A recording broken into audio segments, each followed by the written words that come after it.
Ladies and gentlemen, welcome back to King's Court Pokemon Draft League. Today, I'm talking about the Season 6 playoff picture. Of course, my name is Kyrogeniz, the captain of Sharp, and I got one question for you. Is it in you? We're going to take a moment here to go through each division, talk about everyone's likelihood of making playoffs, who's already secured the berth, and what it could mean for some teams coming into these last 2 weeks. Alright, let's get into it. Starting off with the Splash Zone. There's only one team locked in the playoffs here. Yours truly. There are a lot of teams that have really high differentials. I'm looking at Cook and Rotom. Specifically, they have really good berths. Literally, they can just win this week and they're probably in. Even a 1-1 might get them both over the line. But looking at Triple Tactics Typhlosion, the big Appletons, if you will, and Explorers Guild Emissaries, they are all very close to securing playoffs as well. I would be surprised if they don't make it. There is a chance they don't, obviously, with some fringe situations. We'll get into that. Now we look at the teams that are in the hunt. We have Deer Defenders, Boss Merrill, Magic Guard, PTM, Distortion World Disciples, and Musala. These guys, believe it or not, have pretty realistic ways to get one of those last playoff spots, considering that Palatine Mafia and Magic Guard are both tied for that 7-8 seed. Deer Defenders has the most favorable odds to get in, of course. They have that 1 point differential over the others, and I would argue have a pretty favorable schedule going on the way out. And of course, in the bottom we have, they're down, and they technically aren't out yet, but they very much could be after this week.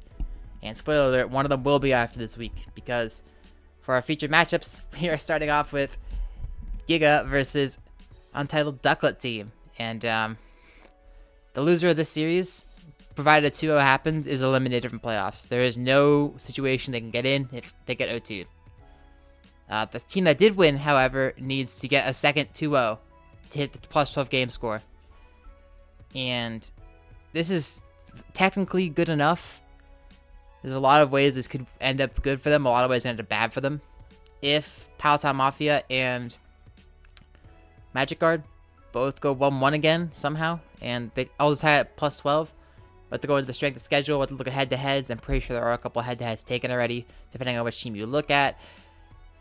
It's tough. There's a lot of situations that they can get in, but if PTM and Magic Guard, both get a 2-0. There's just one single 2-0. It's done for both these teams. They cannot make playoffs. Our second one is Distortion World Disciples versus Boss Merrill. Both of them need to have a 2-0 here. I think it's very important for them, considering their schedule coming up. More so for Boss Merrill, because Boss Merrill have to play Deer Defenders in Week 6, and that's another playoff berth team who's trying to keep themselves in the race. DWD has to play Gigas, and if Giga wins this week, they are also fighting for their lives. So it's quite difficult. But again, if Magic Guard and Palatine Mafia both 2-0 these last 2 weeks, they can't make it into the dance. And if they go 1-1 in the series, they could both make it. They could both easily make it in. But that means PTM or MG have to go 0-2 and 1-1 at best. Like, perspective, that's be one of their weeks. Like, week 5 they go 0-2, then week 6 they go 1-1. That's the only way they can get in. It's not. They want the win here. A 1-1 is pretty bad for both of them. They kind of shoot each other, like, the Spider-Man meme, They kind of hit themselves with one of those. Our last one we're going to talk about is Triple Tactics Typhlosion and Explorers Guild Emissaries. A 2-0 gets either of them in playoffs. Either one of them, they're at the same differential. They'll both make it with a 2-0. A 1-1, interestingly enough, puts them both in range of getting eliminated. If they go 0-2 in Week 6, they're at plus 14. And if they go 1-1 in Week 6, they are at plus 16. And Deer Defenders, Boss Merrill, and Distortion World Disciples could all reach this. Talking about some of these scenarios earlier. If they go 0-2, this is how Musala can make playoffs into one of these spots, actually, which is crazy. I didn't talk much about them, but they have slightly worse odds than DWD and BM, but they could technically make it in. There are situations that Musala makes it in.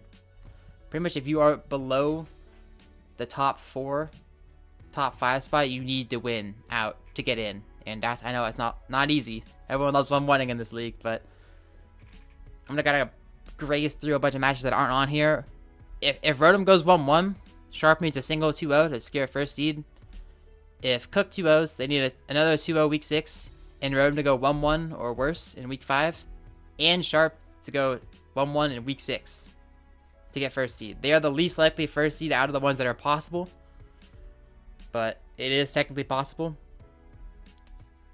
Deer Defenders can go 2-0 against Rotom this week, and that eliminates Rotom from getting first seed. They literally cannot get first seed, and that means Deer is a win-in if PTM and Magikarp don't go 2-0. Big can secure a playoff berth with a 2-0, and they get be eliminated, like I said earlier, with a 0-2, because if they play PTM in week 6. Magikarp and PTM are both winning in. We talked about that. If they tie, that leaves the door open for Mew, DWD, Boss Meryl, and Mew needs to win out for a chance to make it in. Like, they are the least favorable odds, excluding the two that have to quite literally execute each other this week, but we'll see how it goes. Up next, we have the wave pool. We have nobody locked in this league, which is interesting, but one team is extremely close, and that is Mafia's Monsters. They are one series away. Mount Pyramythics and Pacific Log Polyraths are also one series away. OKC could have a world where they don't make it over the series 1-1, 1-1, but we'll see. Midwest Mudsdales are also in that same playoff berth as them, but I feel like they're all going to make it considering their schedule for the rest of the season. In the hunt, we have Chinchino's Casino, Brock Chef's Proteges, Morgan Raw, Germany's Gemstones, Stupid Frickin' Rats, and Crafty's Crafties. Crafty's Crafties is an interesting one. They haven't played their week 4 matchup yet against Dragonite's Destroyers. If they win, they are very much in the hunt. They kind of jump up to the big tie, which we'll see if you look at the standings. There's a big tie between a lot of these teams right now. And technically, Dragonite's Destroyers, since they did not play their week 4, they're not out yet. If they go 0-2 or even 1-1, I'm pretty sure, they are eliminated. So they need a 2-0 from here on out to even have a chance. But there's still a chance. Alright, talk about our matchups. Chinchillo Casino versus Midwest Mudsdales. I kind of insinuated a little bit earlier, but these are the two of the teams that are tied, or just about tied in the standings. I can't remember 100%. I don't have them pulled up right now, but they are very close to each other within the very close to each other in the standings. And this is one of those games where it's like a 1-1 isn't actually that bad for them. If they go 1-1 this week and both go 2-0 week 6, they are guaranteed in. That is perfectly fine. If you go 2-0 this week, they both get in, presuming they have matchups that go in their favor week 5, which they should. If I'm making predictions right now, they will make playoffs with a 2-0 this week, either one of them. And then if they go 0-2, they won't be eliminated, but it puts them in range of being taken out by other people. Like, for example, if they go 0-2, GG and Rats cannot get 2 2-0s, or the loser of this matchup is eliminated. Like, if those teams both go 2-0 from here on out, whoever loses this series is out. Just plain and simple. OKC and Raw. OKC, it's interesting. They only need 1-2-0 to secure playoffs, but if they have 2, they have a chance at first seed. Not a very good one, but they have a chance. Raw can't afford to do worse than 1-1. If they do, they fall behind GG almost immediately. And if GG 2-0s week 5, Raw needs to 2-0 both weeks to guarantee to stay ahead. Otherwise, they can end up tied or falling behind, and it's very unfortunate. If they go 0-2, there are 4 teams that could slide right into their spot. So Raw really needs to get that 1-1 this week. Those 4 teams are GG, Rats, CS, and DD, for the record. Raw, I believe, is the 8th seed right now. Rats versus Mons is our last one. And Rats just needs to 2-0 to keep their playoff hopes alive. If they are 1-1 or 0-2, they are super close to elimination. It requires help from Casino, the Chef Proteges, Morgan Raw, and Germany's Gemstones to lose. If any of them lose, they can still make it in. If they lose, if Rats loses or goes 1-1, but if they 2-0 this week, they're pretty comfortable. Mons, on the other hand, needs a 2-0 both these weeks to guarantee top seed. And they don't need 2 2-0s if Mount Pyramythics, Pacific Log Polyraths, and OKC go 1-1 in either one of the weeks, and Mons just gets 1 2-0, that's good enough. It's good enough. And much like the other singles division, almost every single match this week is pretty important. It's hard to just sit down and lock into 3 of them, but I kind of don't want to ramble forever. Dragon Destroyers and Crafty Scrafty's makeup has a lot in the standings, like I mentioned earlier. If CS goes 2-0, they're at +9 and join the massive 6 seed tie. Casino, Chef, Crafty Scraps, and the Raw become in the race. They all win and in. And if they all actually win, it comes down to Casino and Chef playing in week 6, and the loser of that matchup gets knocked out, even if they all went 2-0 up to that point, right? And Mount Pyre Mythics can secure the top seed if Mons drops a single game. But, if PP also does the same thing, they have the head-to-head over Mount Pyre Mythics, so they would get first seed. It's very interesting, because Mount Pyre Mythics needs to win out, but they can't have PP win out. If Mons wins out, they just get it. It's very funny. The top seed is still open to anyone, and if they all lose a series, then okay, so you could take first seed. Again, unlikely, but possible. First seed's very much up for contention here. Up next, we're going to talk about the Lazy River. Surprisingly, again, nobody is locked in the playoffs, despite how good the standings are. These top 4 teams are quite literally a win in their away. They just need one series win and they're in.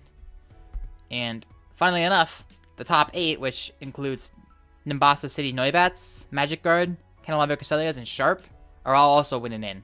If every one of these teams wins their matchups, they're in playoffs. Christopher Yusuf is also really close in this playoff berth. They're the last 2-2 team, but they have one less game score, which is why they are slightly looking... They're on the outside looking in just barely. And then we have the Duskbound Dragonites, Social World Disciples, and Morgan Ra stuck down at the bottom end of the bracket. They're not out yet, though after week 5 they could easily get mathematically eliminated. Looking at our matchups for this week, we kind of talked about it a little bit. These are all fringe playoff teams. CWB versus Sharp. If Sharp wins, they keep their playoff hopes strong.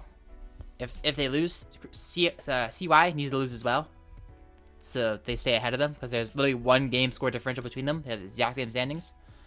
And CWB can't afford to lose, but if they lose, they could very much lose the top 4 seeding. If they win out, they could make it to the top seed, assuming everyone above them loses a series. Because CS will play BHB. CS will also play KCRB. So in order for CWB to get first seed, BHB needs to beat CS. CS needs to beat KCRB. Or KCRB. And CY needs to beat BHB. So each one of them needs to lose. We're going in the rabbit hole here. Each one of them needs to lose, and CWB can be first seed with 2 wins straight out. Important series for both of them, but Sharp definitely has a lot more on the line there. CC versus MGE. They're both tied at 2-2 plus 6. You'll see it's a very popular trend for this point in the bracket. The loser has a chance to lose their spot to CUI if CUI wins out.